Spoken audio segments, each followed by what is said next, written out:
All right. Let's go ahead and get started. A couple of housekeeping things.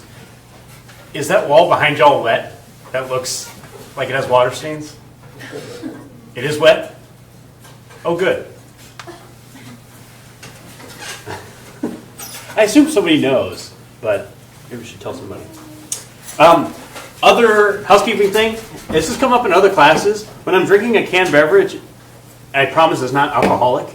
I had a student come up and thought that one of the things I was drinking was a Bud Light one class. I promise I'm not giving up on teaching this early in the semester. So don't worry about that. And then I've gotten some emails about Cengage. Couple different points here. Make sure you're doing the Cengage assignments the day before, or at least the day before they're due. They are assigned to be completed, I think, by 10 o'clock most nights. And so try to finish them there. If that turns into a recurring problem, I can make it such that they're due on the actual day itself. But it always breaks my heart a little bit when I see people turn it in like 3 in the morning. And so I don't like doing that. So I want to give you all an incentive to knock it out of the way early. As y'all may have noticed, it has kind of this forced good study habits in that it makes you take time off between you actually completing it. I asked Cengage how I turn that off, and they said you can't, which pisses me off that I can't turn it off, but unfortunately I can't turn it off. So you're going to have to work around it. Yeah. Any questions about Cengage or any of that stuff? Cool. What is y'all's subjective experience with it so far? Do you like it? Do you dislike it? Let's do a vote with thumbs. If you like it, thumbs up. If you dislike it, thumbs down. If you're apathetic, somewhere in the middle.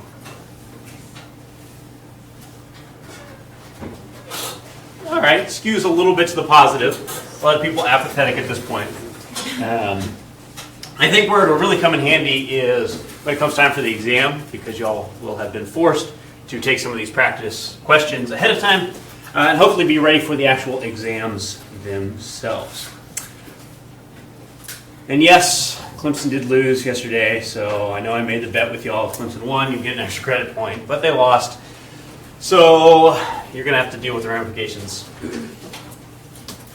All right, what did we learn last time?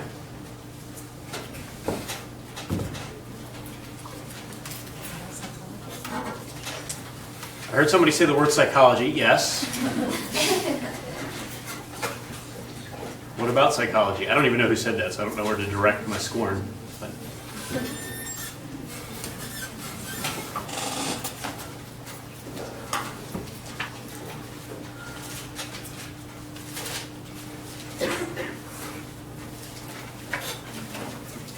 What would y'all prefer when you're waiting for somebody else to give an answer? The Jeopardy theme song or Dahu Doris?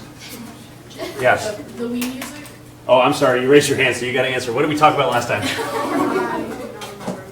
I'm sorry. That's all right. Yes. I really learned how to get people to do things for me. Yes. Yeah. So we talked about one of the fun parts about psychology, which is kind of that interpersonal manipulation. Yeah. Correlation is not always causation. Yes. Thank you. Correlation does not imply causation. Give me an example of what that means. We were looking at like the charts that just kind of had a correlation of deaths with a simple.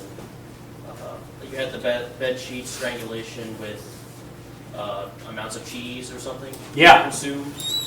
And it's just not correct. It seems that it could be, and people will interpret it that way. Yeah, so that's one of the more kind of extreme examples. I don't think anybody in the right mind is going to think that the amount of cheese consumed per capita by a country leads to strangulation deaths by bedsheet. But you do get things like, what were some of the examples we talked about with the news articles last time? Yeah? They were talking about elderly people's teeth falling out in correlation with dementia or something. Yeah, right? And so we saw that news article that said, I don't remember, what was it? Dementia linked to early tooth loss or something like that. and elderly people. Obviously, teeth falling out does not cause dementia. There may be some external factor that's affecting that. But just because two things are temporally related in that they co-vary together at different levels does not mean that one causes the other. Anything else we learned last time? Yeah? Like nature versus nurture, like whether our environment or genetics affects how we become, or whether it's both. Yeah, and what's the answer? Both. It's almost always both. There are some examples where it's almost always nature or it's almost always nurture. But in most cases, it's always an interaction of the two. Anything else? Yeah. Basic versus applied research. Okay, and what's the distinction there? So basic research is just knowing, and then applied research is obviously knowing and applying it at the same time. Yeah, so basic research is knowing for knowledge's sake, right? We just want to advance our, as a species, understanding of a topic. And then applied research is taking that information and putting it out in the world in some meaningful or useful way. Cool. All right, here's your fun fact of the day. American Civil War soldiers had a code of honor that forbade shooting at men while they were pooping. I don't know why that was where you draw the line, but that's where you draw the line. What's that? Yeah, that's a good question. Did they wait for him to finish and then just shoot him? And actually, I owe you an apology because you said it was at Nelson Mandela's funeral where they were doing the sign language, and that's where the sign language guy was. Obama was there, but it was at Nelson Mandela's funeral where the guy was making up all the sign language signs. So, mea culpa on that. All right, so we're going to start talking today about just what it means for something to be conceptually grouped together. And that'll make more sense when we actually start talking about the biases and heuristics we're going to be talking about today. Today's going to be one of the most fun, in my opinion, lectures we do all semester. So I know it seems like everything's going to go downhill from there, but this is really cool stuff. This is related to what my PhD is in, and so I love thinking about this and thinking about all the ways we as humans are flawed, and so we'll talk about that a lot. But a concept, broadly speaking, is a grouping of similar objects against which we test things in our world.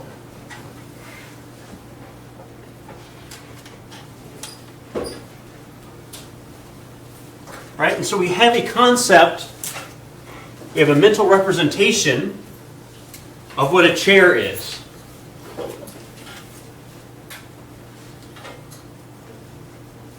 So when you walk into a place for the first time, you know what a chair should look like, and you're able to compare what you're looking at against this representation of a chair.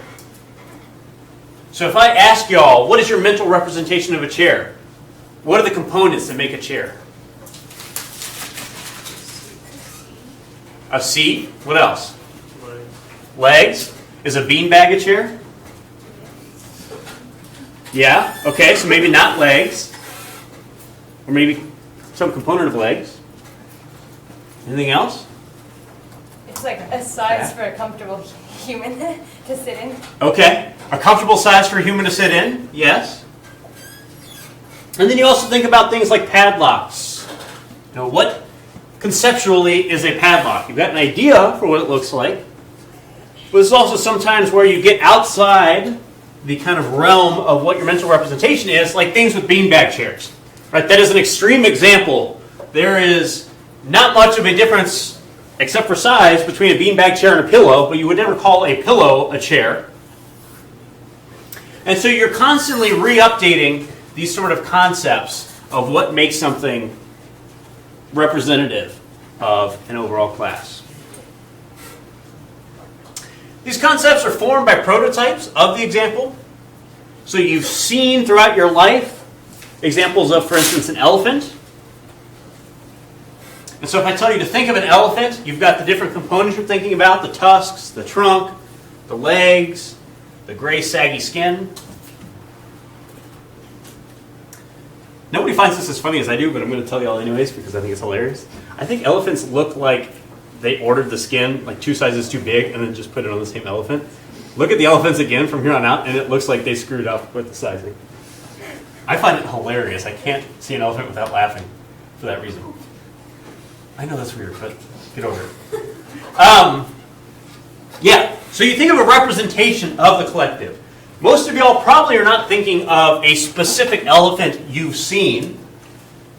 When I say think of an elephant, the first thing that comes to mind, you can think of a specific elephant you've seen, but most of the time what comes to your mind is a representation of that elephant. Interestingly enough, that's not the case for all humans. So one of the things that distinguishes autism spectrum disorder is that people with autism tend to think in pictures rather than representations. Right? So if I tell you to think of an elephant, you think of just kind of a general elephant. If I told somebody with autism to think of an elephant, usually they're thinking in terms of a slideshow of those pictures. Now, that's not always the case, but this is one of the things that made Temple Grandin, I don't know if y'all know who she is, so widely respected in the field of research. Animal husbandry research, I think is what it's called. Because she has autism, she was able to think about these mental representations much in the same way that a lot of the animals she was taking care of thought about these things. So these representations apparently are a fairly uniquely human thing to have, whereas folks with autism spectrum disorder tend to think in the pictures, but also so do animals. And it allowed her to kind of revolutionize the processes by which a lot of these farms are taking care of their animals, shepherding, and housing their animals themselves. I can't remember the name of the movie, but there is a movie about Dr. Temple Grandin, all about this sort of revelation she had. She's a really interesting woman. She was actually a professor where I did my PhD. And it was my goal to see her and be able to talk to her, but I never did. And so I largely consider my grad school career a failure.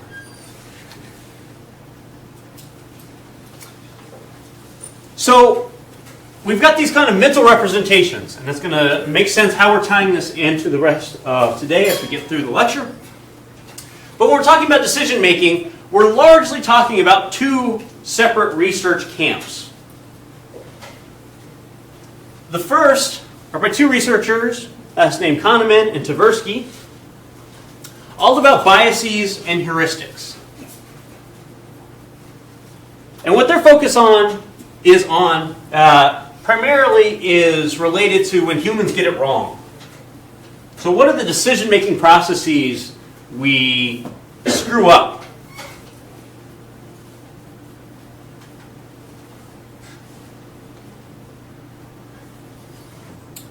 So there isn't a Nobel Prize for psychology, but Daniel Kahneman won the Nobel Prize in economics for this field. So has anybody heard the term behavioral economics before? Yeah. So Daniel Kahneman was really one of the first people to usher in this idea of behavioral economics, and we'll talk about examples throughout today's lecture. But it really kind of flipped the field of economics on its head, because for the longest time, economics was focused on what they considered a rational actor. That you could understand what humans would do based off of just the rational understanding of benefits versus costs. And Daniel Kahneman and Amos Tversky came along and said, no, humans don't act in rational ways. They don't think about things in rational ways. And here are all these examples, and we'll go over those.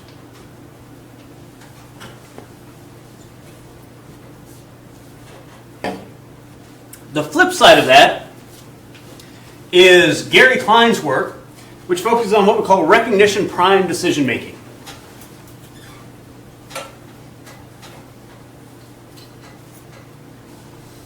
And most of his research focuses on, okay, what makes experts experts? When people get it right, what is it about their decision making process that makes them right? And so if you're going to think about decision-making in terms of psychology, it helps to contextualize it in these 2 camps. You know, the Kahneman and Tversky, when people get things wrong, but then also the Gary Klein of what happens when people are getting it right.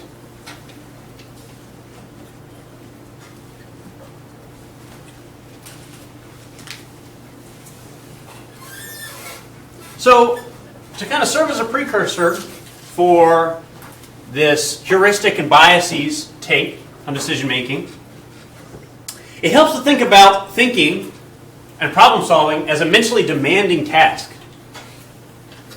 I don't remember the exact percentage, but your brain accounts for a shocking percentage of your energy consumption throughout the day. Walking through your decisions to choose A or B in any circumstance can be emotionally, but also mentally taxing. And it's why a lot of people do what we call satisficing. When two answers seem equally as good, most people say, yeah, I don't care. Or they just default to one of the answers. If I ask you if you want Chick-fil-A or Wendy's for lunch, really the decision isn't going to make or break your week. It also can take a lot of time, right? And so if we think about processes of cognition, a lot of time can be on the order of minutes of reasoning through things, but even on the magnitude of a second of deciding to go left or right would be debilitating for us in terms of evolution. Right? You want to have certain mental shortcuts that allow you to make the decision that isn't going to take a lot of time and is going to be good enough. You can update your decision or your actions after the fact. But if you see something jump out of the grass when you're in the plains, it doesn't make sense to sit there and think, okay, what type of animal is this? And once I've identified it as a tiger, does it seem like this tiger wants to hurt me? Doesn't much matter. Just turn tail and run, right? And so we're relying on what we call heuristics to help with these processes, these mental shortcuts.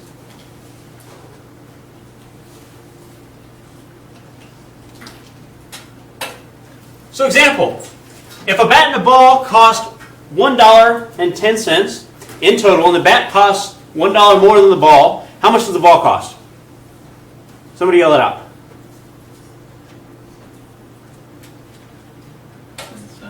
10 cents? It's actually 5 cents, right? And so if you ask people without telling them, without adding some sort of precursor here, that you're going to be trying to trick them mentally, most people say, okay, the ball costs 10 cents. Well, if you do the math, the ball actually costs 5 cents, the bat costs $1.05, it's $1 more, but people see the dollar, they know it's $1.10, and they tend to default their answer to saying the ball cost 10 cents. So like I said, these heuristics are what we call, these shortcuts are what we call heuristics that work a lot of the time, but they're also easily fooled.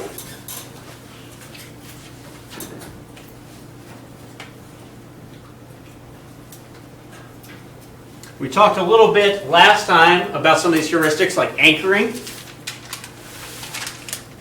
and how that can be fooled or manipulated.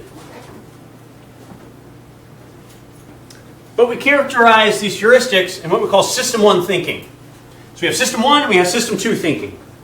System 1 is kind of your intuition, your gut instinct, the quick response. Bless you.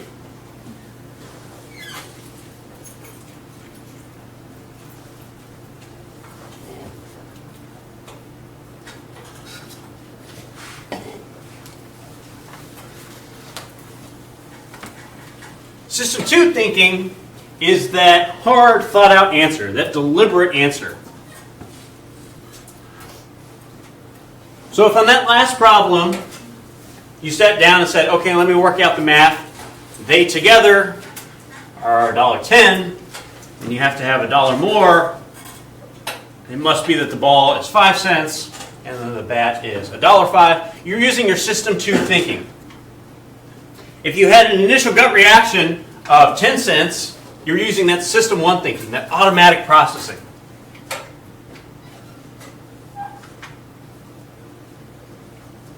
A crude example of this would be system 1 thinking, where somebody says something and you're kind of half paying attention, but you just say, yeah.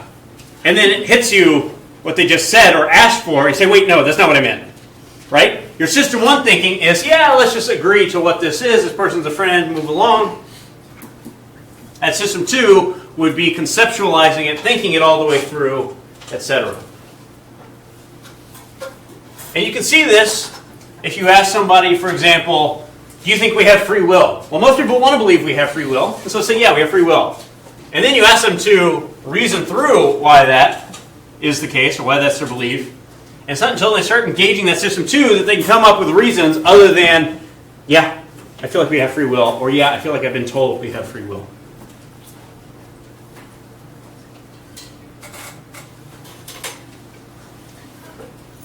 All right, so here's another example. Linda's 31 years old, single, outspoken, and very bright. She majored in philosophy as a student. She was deeply concerned with issues of discrimination and social justice, and also participated in anti-nuclear demonstrations. What's more probable, that Linda's a bank teller, or Linda's a bank teller and is active in the feminist movement?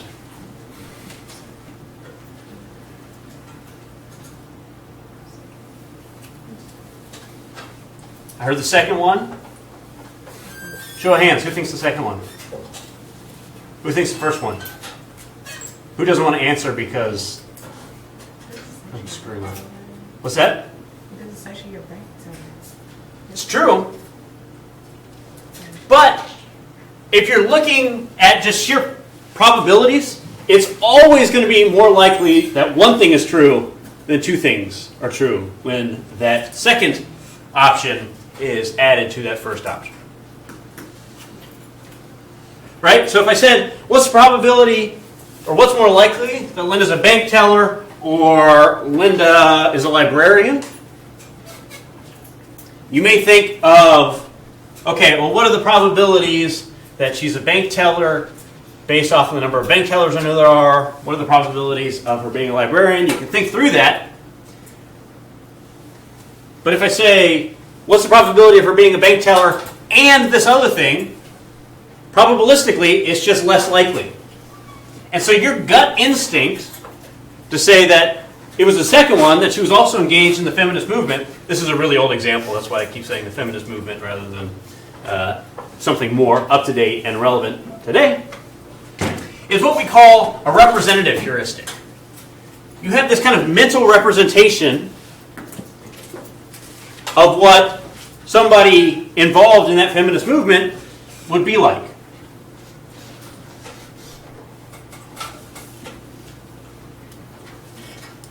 So if I said, Linda's very quiet, Linda loves to read, and she tends to be kind of more reserved, what's more likely, that Linda's a bank teller or a librarian? Your initial representation is that if she's a bookworm and a little bit more quiet, she's probably more likely to be a librarian. But in reality, probabilistically, she's a lot more likely to be a bank teller just because there are a lot more bank tellers in the US, or I guess probably globally, than there are librarians.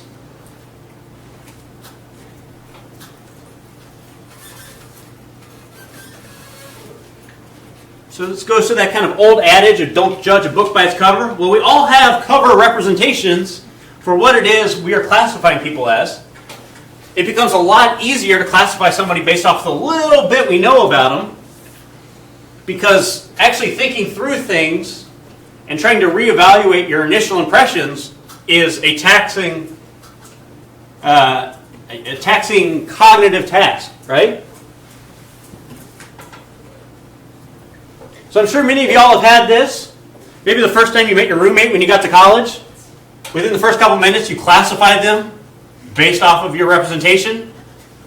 I know I did. My roommate, freshman year, wore a bow tie every day on a polo shirt.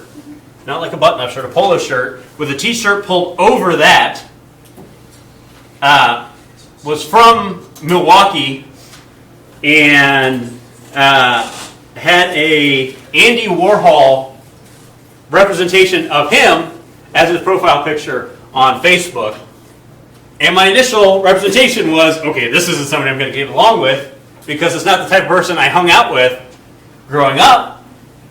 But once you reevaluate that, once you start to get to know somebody more, obviously you can go back and rework those. But it allows you to make those kind of gut instincts of, this part of town seems representative of an area that I may not want to walk alone at 2 a.m.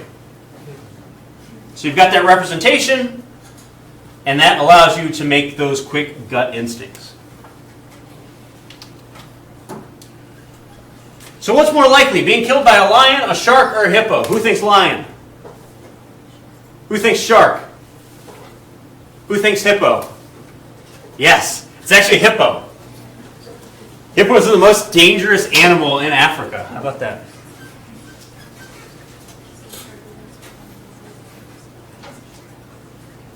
So this is what we call the availability heuristic. We tend to estimate how common things are, or how common an event is, based on how salient and available a memory of that thing happening is. What do I mean when I say salient?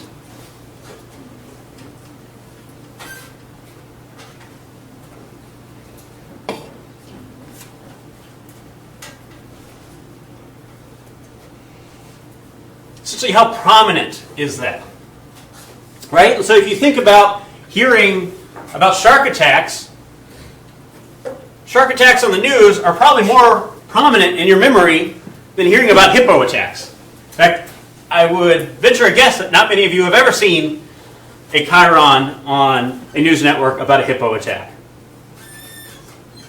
But we're constantly doing this. You know, here's an example. Are you more likely to die in a school shooting or commuting to or from school? Well, you're a lot more likely to die commuting to or from school than some sort of shooting. Same thing with airplanes. How many people get nervous when they get on an airplane? Yeah, I do. But in reality, I was much more likely to die on my way to the airport than I would be on that airplane.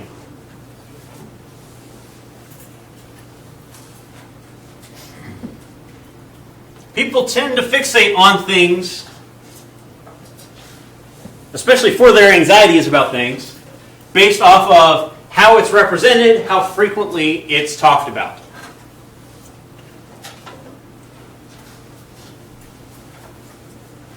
I think in the US, you're more likely to die from a vending machine falling on you than you are a terrorist attack. But not many of us are afraid of vending machines when we go around the Charter Center.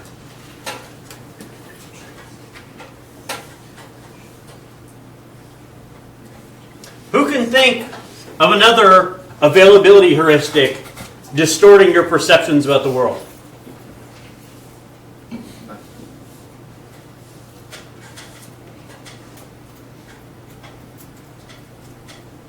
Yeah?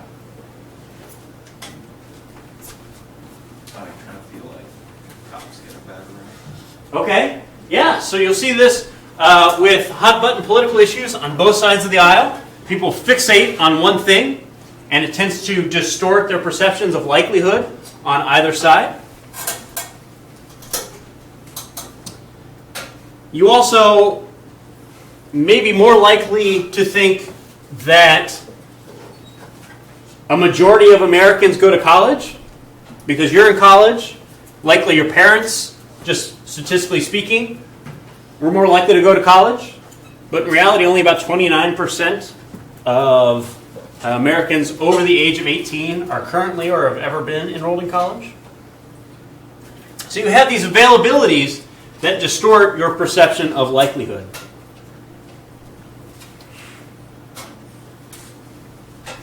All right, so take a minute, talk with your neighbor. In what case of your daily life would System 1 be a good thing? And when would you prefer it over System 2? Why do you think we evolved these two separate systems? And go.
All right, wrap up the conversation.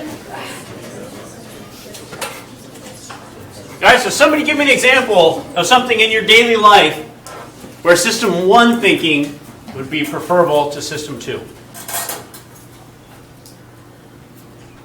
Yeah. You're out and about, you pass by a friend, and they say, hey, how's your day going? Yeah, exactly. Right? You don't actually necessarily, well, some people do, but most people don't actually want to spend the mental resources to say, okay, how is my day going? Well, I missed breakfast and that sucked, but I was really productive this morning, so yeah, that was okay. You're standing there evaluating everything, while in reality all your friend wants to hear is that you're living the dream, right? What else? Yeah? Like in sports, like in hockey, if you're in the net, you're not going to be like, well, okay, puck's going to come at like this rate, and maybe I need to pick my glove up. Like, no, you're just not. Yeah, exactly. So these kind of motor reactions to things may be considered kind of these system 1 fast processes. Give me one more example. Yeah? If you're doing like repetitive chores like folding laundry, you don't want to like strategize every time. You just kind of want to like do it on autopilot. Exactly. Yeah, you don't want to fold a shirt with some approach to folding shirts and then pick up a new shirt and say, okay, what would be the optimal way to fold this shirt? And then fold that and grab another shirt and ask, what would be the optimal way to fold that? No, you just want to go, do it quickly, and move on. Questions about the difference between System 1 and System 2? So why do you think we evolved these two separate systems? Yeah? If we had to think about everything constantly, we would never do anything. Yeah, you'd be kind of paralyzed by indecision. I don't know if this is true or not, but I've long heard that the Russian army has kind of this informal saying that perfection's the enemy of good enough. Just act. Just do something. That's better than just sitting there and overanalyzing all of your options. Again, it's very mentally taxing to think things through. You likely feel this way after you get done with finals or even in studying for finals. At the end of the day, you just feel exhausted even though you didn't do anything other than just mentally engage yourself throughout the whole day, right? It's exhausting thinking through these things. So you don't want to have to devote energy or resources to thought processes that don't really matter in the grand scheme of things. However, there are obviously other times where it does make sense to think things through. Sometimes your gut reaction, your instincts, are not actually better than chance, as we'll see coming up.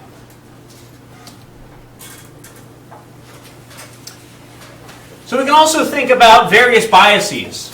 Overconfidence bias, confirmation bias, belief, perseverance, and framing.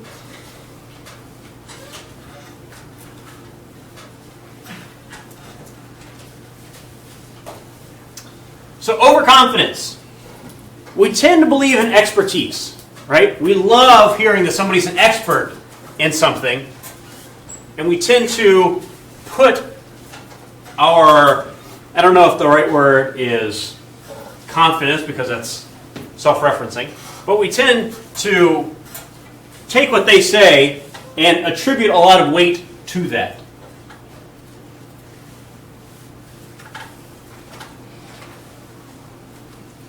You see this all the time with things like political pundits, investment managers.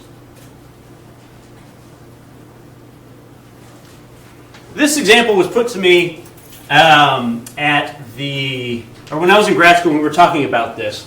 If you asked somebody in 1900 to predict what would happen throughout the 20th century, it would be next to impossible to guess that some archduke named Franz Ferdinand would not only survive an initial assassination attempt, but have his driver take them the wrong way right in front of the assassin again, have him get shot, spark World War I, have World War I play out the way it did, lead to Hitler's rise in Germany, which led to World War II, which subsequently led to the Korean War and the Vietnam War, as the US and Russia were pitting against each other. Right? Think about all the little things in your day-to-day life that can affect how things play out. And once you're sufficiently amazed by how many little things can change the course of your life, think about, okay, why in the good Lord's name would I ever believe somebody who says they can predict the future? It's impossible. It's also what you see with investment managers, right? And so people who say, you know, I'm going to individually trade on all these stocks for you and I'm going to make a big return. Well, if you look at it statistically, they're no better than chance. In fact, I'm almost positive, somebody can fact check me on this, but I'm almost positive they did an experiment where they had a monkey throw a dart at a dartboard and it performed as well as the investment managers on picking stocks that would do well or poorly. And so when you see things like this about, we talked to an economist who predicted the Great Recession, about the next financial crisis. That was over 2 years ago, and I don't think we're in a financial crisis currently. So it's really easy to say, okay, this person's an expert, we better listen to what they have to say. When in reality, it's just impossible to predict the future. We suck at forecasting in general. We're really bad about the amount of time available, about the emotional states you're going to be in. Anecdotally, I'm really bad at this when people say, hey, do you want to go to the hockey game this weekend on Monday? And I say, yeah, sure, let's do it. That'll be so much fun. Not thinking about the fact that when Friday comes around, I don't want to do anything but sit and watch The Office with my dogs. Right? We suck at forecasting our own emotional states, other people's emotional states, the time available, etc.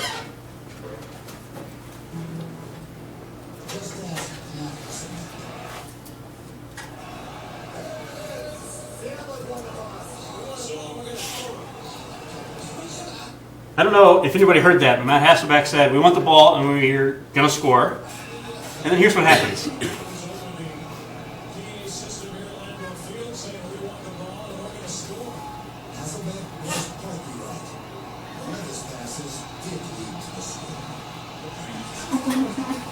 Oops.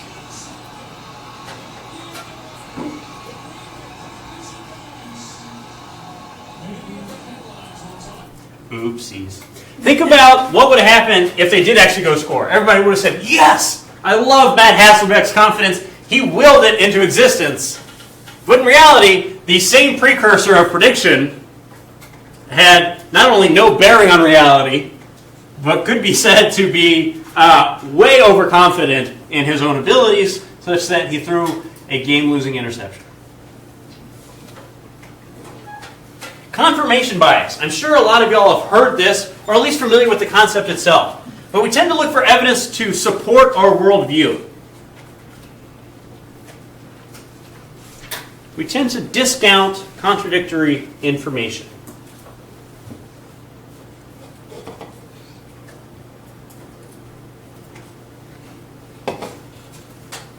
So think about this from your own life. Next time you get in an argument with somebody, and you turn to Google to prove them wrong, look at not only what you type into Google, but look at which link you select in Google. Right? If I want to prove to somebody that the Redskins are a better team than the Dallas Cowboys, if I'm not thinking about this confirmation bias, I may type in reasons the Redskins are the best team in the NFC East, or number of Super Bowl wins that the Washington Redskins have. right? I'm not seeking out information to disconfirm my own beliefs. I'm seeking out information to reaffirm my beliefs.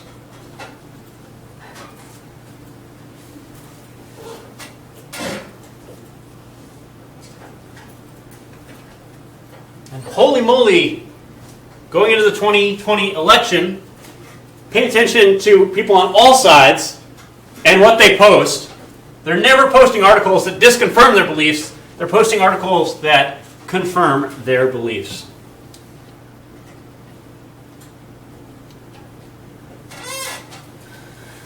So not only do we tend to search for information that supports our belief, we tend to hold on to our beliefs in the face of contradictory evidence.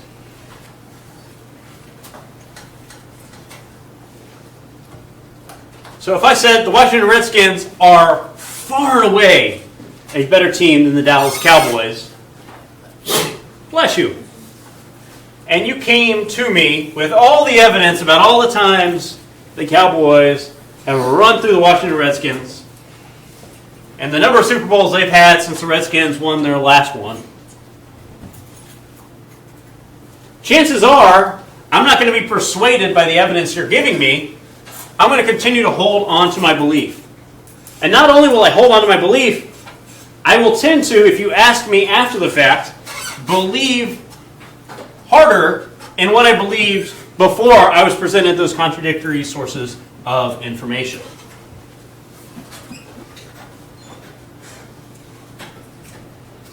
And again, I keep picking on politicians in general, but you see this all the time in the political arena. Anytime somebody does change their mind, they're penalized, being called a flip-flop.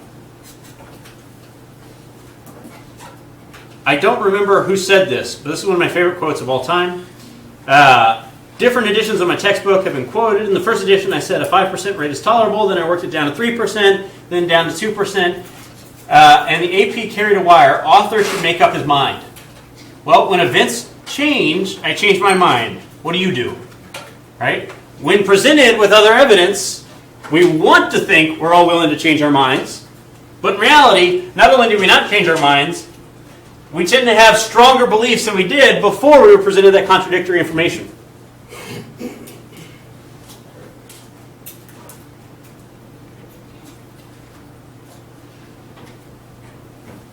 Question about what we've talked about so far.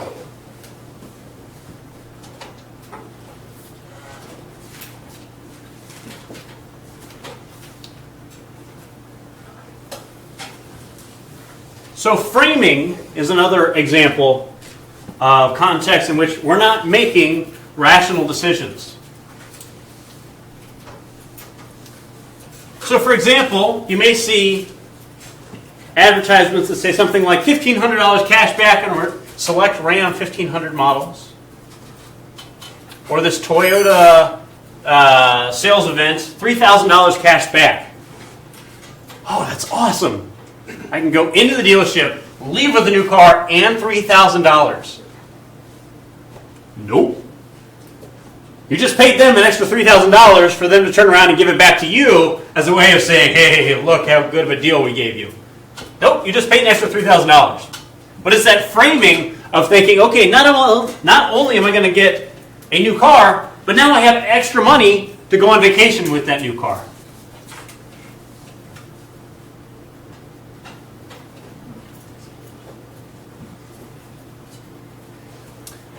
You also see examples of this wherein the counter of a framing means the exact same thing, but how it's framed can drastically impact your willingness to buy something, for example. So if I asked you how much money you would pay for meat that was 80% lean, you're going to give me a higher amount of money that you'd be willing to pay than if I say, how much would you pay for meat that's 20% fat? Well, they mean the exact same thing. It's the exact same product, but me telling you that the meat is 80% lean puts you in this mindset of, okay, this is a good product.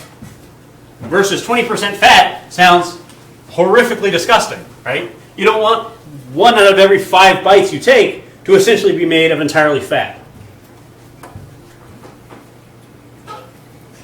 Who can think of another example of framing that they've seen in their everyday life?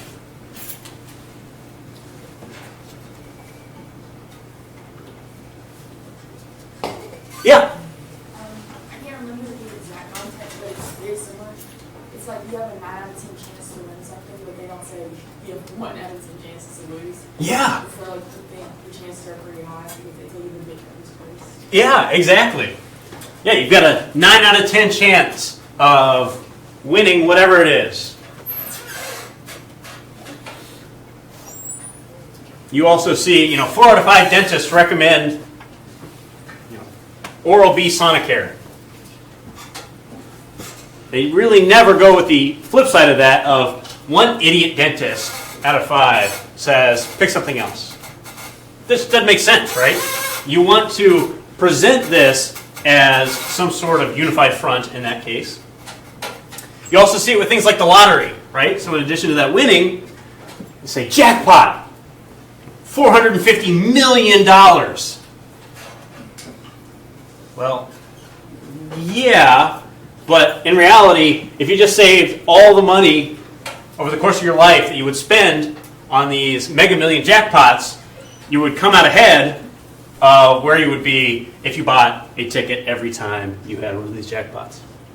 So again, that framing is able to influence people to choose one option over another or to feel positively about some sort of event. Can anybody else think of another framing example that they've seen?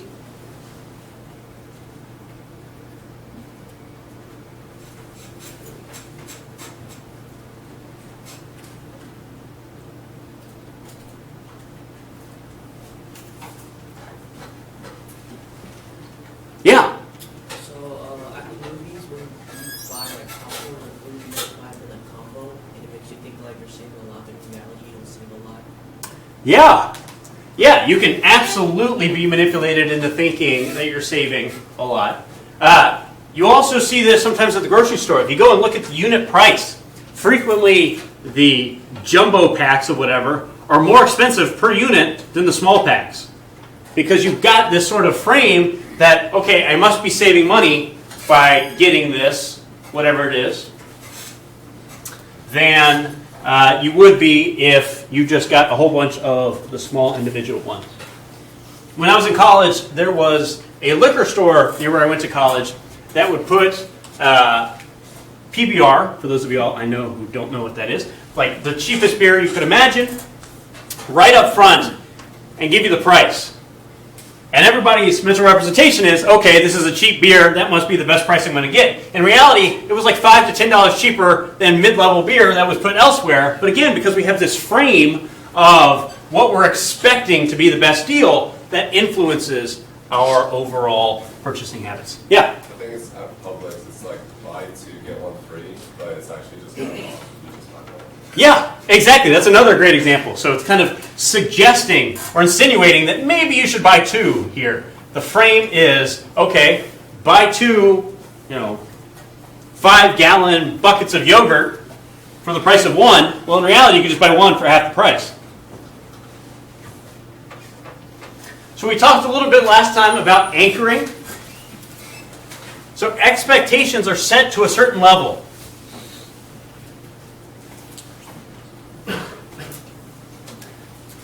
So for example, car prices are set at whatever that MSRP is, but in reality, no dealership expects you to pay that MSRP. But because they've anchored you on that expectation, coming down even a little bit makes it seem like you've got a great deal.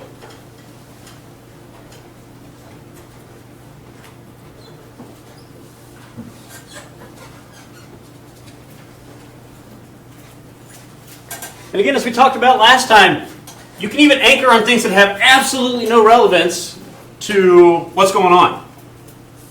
Right? And so I think I actually misquoted it, but this is from the study itself. Spin a wheel for a number, and then ask you about something unrelated, like percentage of African countries in the UN, and it's going to impact your estimate.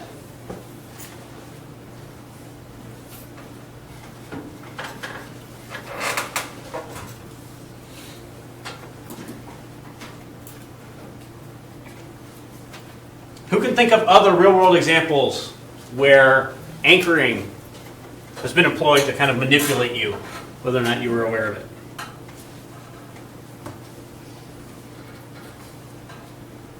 Yeah. Military propaganda. Okay. How was that anchoring? I mean, they like their propaganda says usually certain expectations, and in reality, that's not all the crazy stuff. They say you can have like airline jobs and stuff like that, but in reality, you have to like have certain qualifications and like score levels so you can get there. Yeah, so maybe they're anchoring your expectations of, look, you could go live out in San Diego, but instead you get stationed in Pensacola. Sorry for anybody from Pensacola. Yeah. Online sales on like stuff like software or games, which might be 5 years old or something, but they mark it down like 50%. It seems like a good deal. Yeah. Yeah, so they may have that initial price that they released that game at. And so you think, okay, wow, 50% off, what a great deal. If any of y'all listen to podcasts, you'll hear things like this all the time of, put in code word Dr. T and get 70% off a 3-year subscription to NordVPN. In reality, even if you don't put that in, it's still 70% off of the subscription for a 3-year subscription. But they've anchored your expectations on, holy crap, what a good deal. They're essentially giving it away, even though it's the same amount that they would always intend to sell it to you at.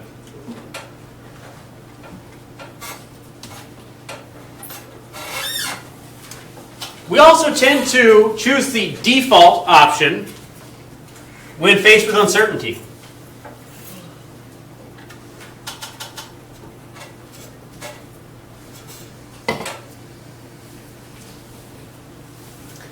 So an example of this would be discrepant values for opt-in versus opt-out programs.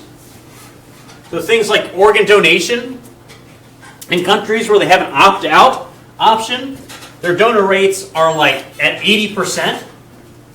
So the default option is you're going to be an organ donor unless you say, no, I don't want to be an organ donor when you fill out that questionnaire.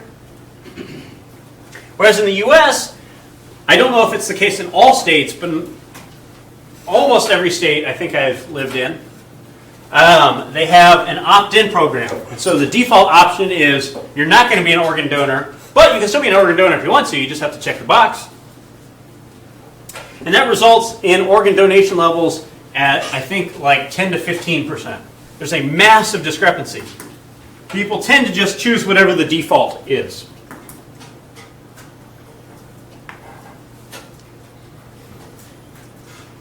This is why if you go to donate money, they'll frequently have some sort of default option there, $50, and you have to click another box and say, no, I only want to donate $10.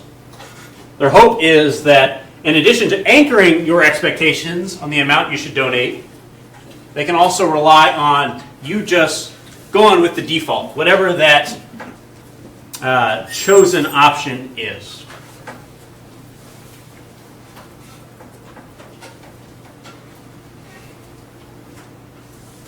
Can anybody think of other examples where you would see this default? Yeah. I heard about a lot of judges when they're deciding when to give parole, like before their lunch break or like when they're tired at the end of the day, they're much more likely to say no.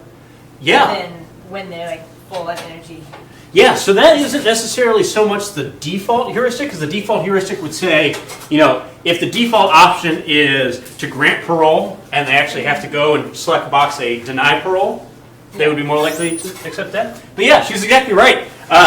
In one of the more startling revelations, if you look at the likelihood that a judge is going to grant somebody parole, at the beginning of the day and right after lunch, they are substantially more likely to grant somebody parole than they are right before lunch and at the end of the day when they've depleted all of these energetic resources. Again, remember, System 2 thinking is an inherently taxing way of going about decision making. And when you've depleted those resources, when you haven't had lunch for a while, or food for a while, you're more likely to just go with the no, I'm not going to give them the parole. So, if God forbid any of y'all are ever up for parole, try to request an early morning or the first billet right after lunch. Because it truly goes down to about 0% of the judges in that study granted parole right before lunch.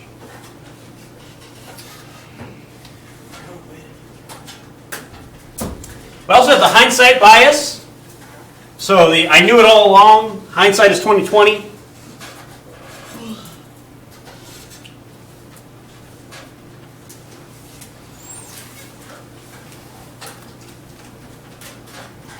I think of this as the breakup bias. You always hear people after they break up with a significant other say, yeah, God, he annoyed me in everything he did. He always chewed with his mouth open. I knew it wasn't going to be right, but I wanted to give it a shot. Nah, malarkey. You were interested in the whole way through.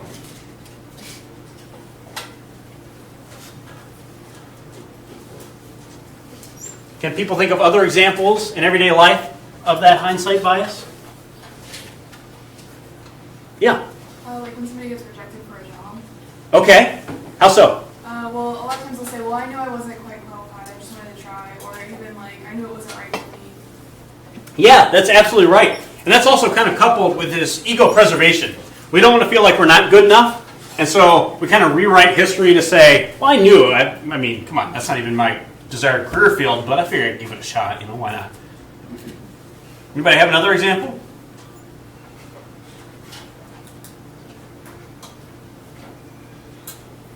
So things like after the last financial crisis, you would have all these pundits on TV saying, here are all the things we missed. Obviously, we should have known that this was going to be an issue. No, you didn't. 90-some-odd% of experts didn't raise any sort of flags. They thought it was perfectly okay. So don't rewrite history and go back and say, oh, we should have known that this was going to be the case. Because it leads to you identifying various cues to rely on moving forward that maybe aren't all that informative.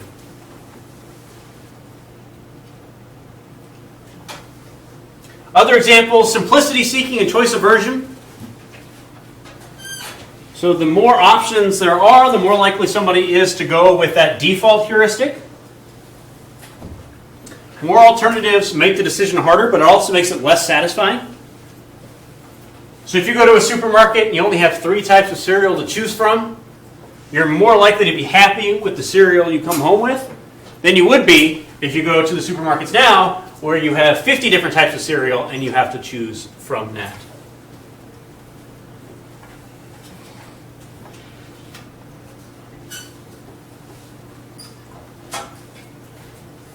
You also have the planning bias. So people tend to underestimate the amount of time, effort, money required to achieve something. That's why something like 95% of government projects come in over time and or over budget. People tend to just underestimate what it's going to take to get the job done. So I moved here from Colorado, and has anybody flown through Denver International Airport? So those of y'all who have you seen the big horse out there? That demonic-looking horse?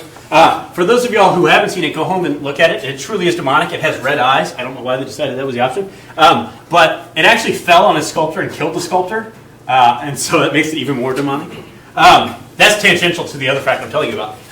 When they decided they were going to do the airport, I don't remember what the initial estimate was. I think they said it was going to, bless you, take 3 years and $1 billion. I think it wound up taking 10 years and $5 billion. So again, people tend to underestimate what it's going to take. I'm sure you see this all the time with your group project assignments or papers. I'll just write it the night before, and then you get to the night before and you have to stay up all night because you underestimated the amount of time or effort it was going to take.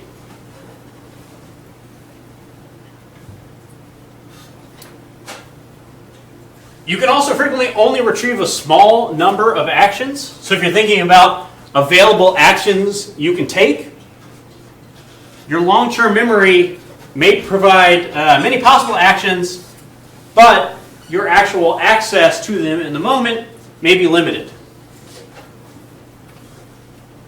And so you can think about this when making plans on Friday night. Say, what do you want to do? Or what can we do?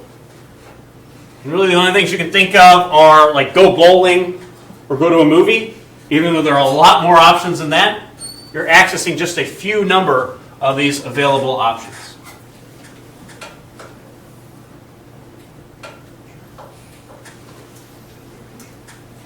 cognitive tunneling, we tend to get stuck on what our initial hypothesis is. So it's different from the confirmation bias or that default heuristic. It's more on the fact that the first thing we hear tends to be the first thing we believe.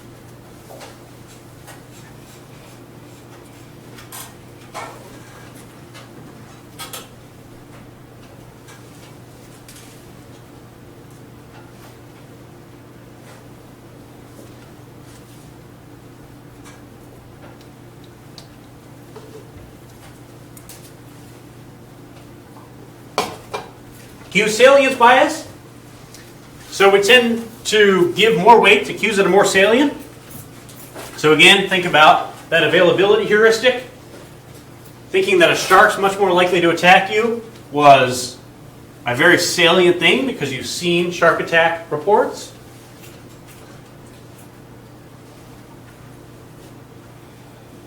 But sources of information that are presented bigger and bolder and more obvious are tended to be given more weight when evaluating the options than they would be if they were presented in small text. So if you want to convince somebody of your worldview, just go ahead, copy all the text down from some source, put it in size 30 font, and then give it to them. They're much more likely to attribute higher weight to that than if they were reading it online in general. Overweighting of unreliable cues. So people are not good about weighting appropriately the information that they're presented. They tend to give an overall equal weighting to all cues. So you've got one source of really reliable information and a bunch of sources of information. You tend to treat them all like they're on level footing.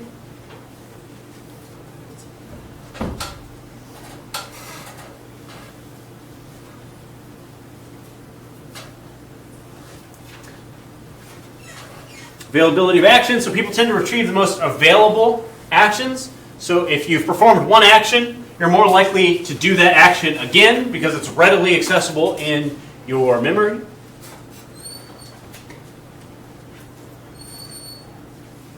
That's why you may have pizza several times in 1 week when you're thinking about what you want to do. It's more salient off the top of your mind.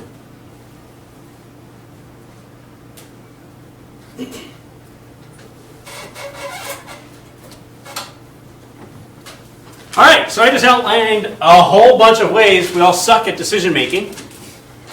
So what are some of the ways we can combat these heuristics and biases? Well, one is with what we call red teaming. And so you assign people in your group to argue the alternative explanation for something or the other side of an argument. So this is used a lot in like intelligence circles. And so they will assign a group to say, no, we don't think bin Laden is in this compound in Pakistan. And then a group to say, yes, we do think. And so they're pitting these biases against each other. They're knowing that the groups are going to go out and find confirmation of what they believe, or what they're told to believe in this context, and present that in contrast with one another.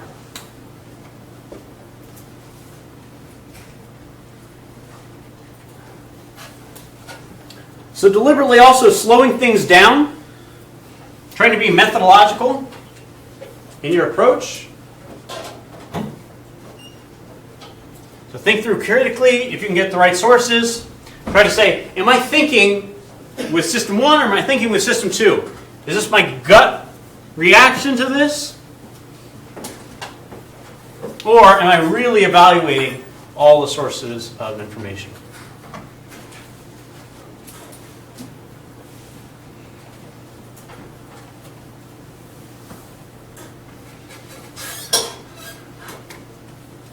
Also look for sources of information that you can identify as being unbiased as best as possible. Because it allows you to say, I know I'm going to weight all these sources of information equally because of these biases, but if I can pull from things that only seem like reliable sources of information, like peer-reviewed journals, it allows you to start drawing your own conclusions.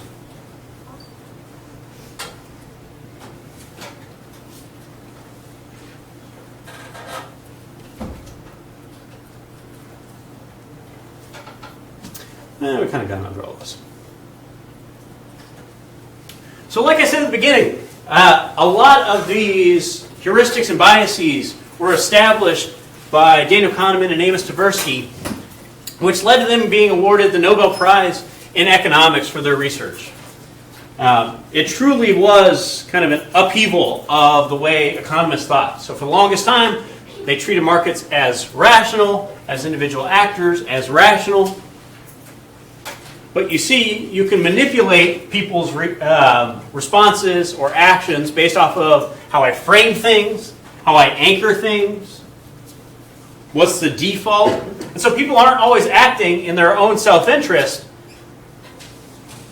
Sometimes they're acting completely irrationally in a predictable manner. Another example of this is what we call loss aversion. So people tend to hate losing more than they like winning. So you think about this, if you ever go gamble with friends, when you win, you're okay, happy. But you tend to be a lot less happy when you actually lose than the counter of that when you win.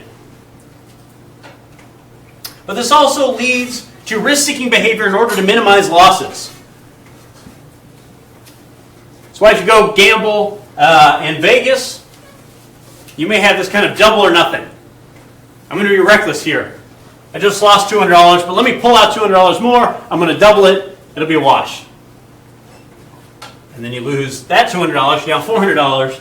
This is how people kind of spiral down by losing a whole bunch of money. Because we hate losing so much, we're willing to accept risks in an effort to minimize those losses.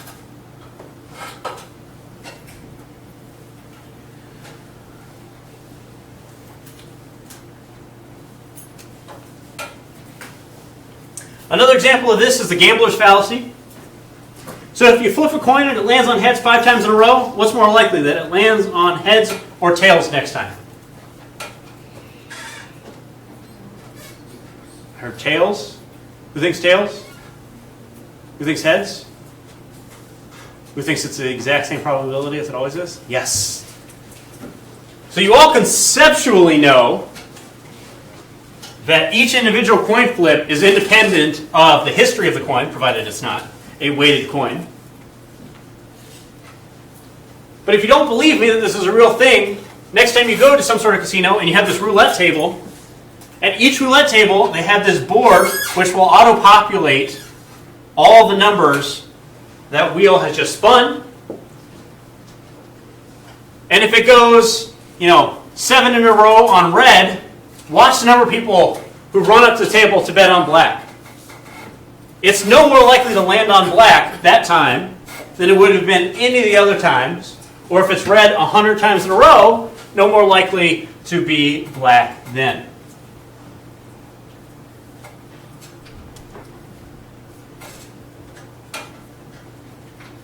Does anybody have an example of the gambler's fallacy in a non-gambling environment?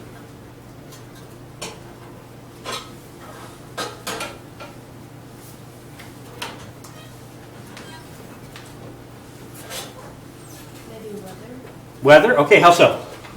You say it rains 3 days in a row, someone's going to say, oh, it'll probably rain tomorrow, or oh, it won't rain tomorrow because it's rained 3 days prior. Yeah, exactly.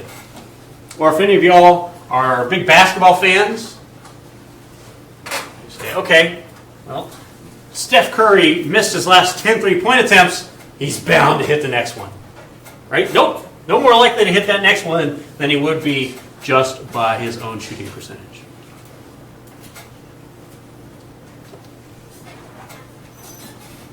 So we spent a whole bunch of time talking about when people make wrong decisions, because those are more fun. But what about when we have experts in decision making? So Gary Klein's approach, like I said, is called recognition prime decision making. And his whole idea is that what differentiates experts from novices in decision making is that experts can recognize patterns. They can tell when something's coming.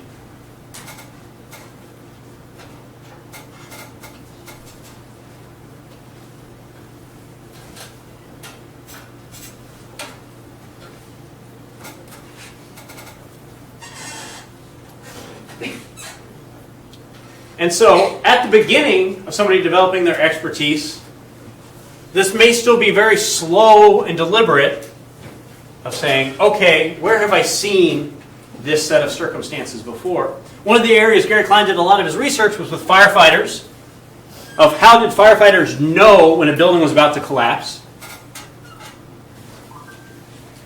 Sometimes they could put their finger on it, but other times it's, I can't tell you why I know, I just know, right? That seems like a cop-out answer, and sometimes it is, right, when you're relying on just that System 1 thinking, that non-informed gut instinct. But as people develop their expertise, they develop the ability to say, okay, I know this pattern of environmental contact or environmental stimuli are likely to lead to this building collapse.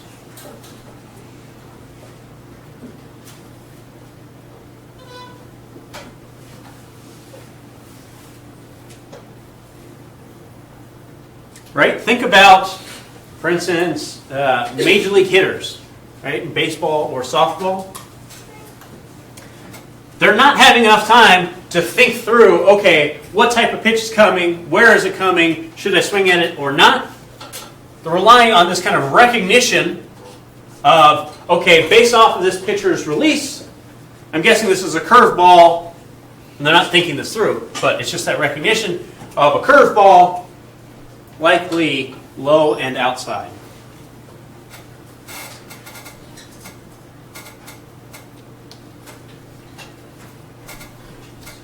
And so here's just kind of a model representation of Gary Klein's work. Right, you have experience in the situation in a changing context. Is that situation typical? If no, you're going to try to diagnose, and you're going to go through this really slow feature matching process. You build the story. And you do that until you can make sense of it. If it is typical, you have these kind of byproducts of recognition, the expectancies, the relevant cues, plausible goals, actions you've already taken.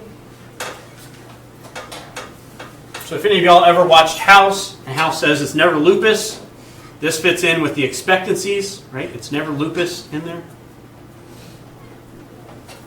You then evaluate action whatever has just been identified as the relevant action to take. And then you evaluate it as, will it work? Yes, okay, go ahead and do it.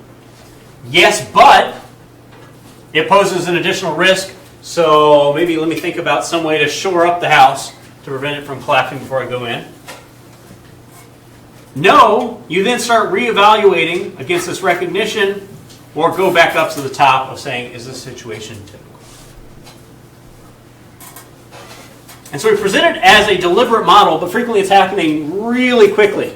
See if you can identify things in your day-to-day life that you feel like you're an expert in, and identify the different subcomponents here that you're going through and making those evaluations. Questions about today's lecture? Concerns? Awesome. Well, have a good week, and I will see you all on Thursday.